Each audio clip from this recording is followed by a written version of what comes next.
Now switching roles, the skies were alive today as the 58th annual Yuma Airshow returned to Yuma. Zachary Moran Norris was there for all the sights and sounds and takes us to the heart of the action.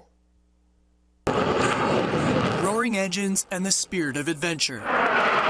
The annual air show returning to Yuma Saturday. We're really here to showcase not only Marine Corps heritage and aviation heritage across the military, but to show our brand new and brightest technology and personnel and really allow the community to come in and see what we do. Thousands flock to the Marine Corps Air Station to see aircrafts, from the ground to the clouds.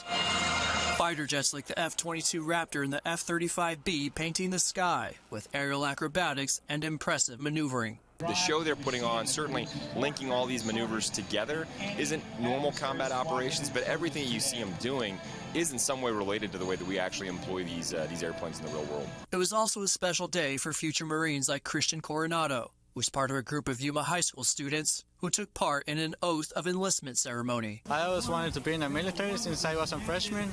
I explored several branches, but the Marines had a better fit for me. As is the case every year, this day of aerial excellence turned heads and lifted spirits, a true showcase of aviation innovation. What we do here in Marine Corps Air Station Yuma is truly unique.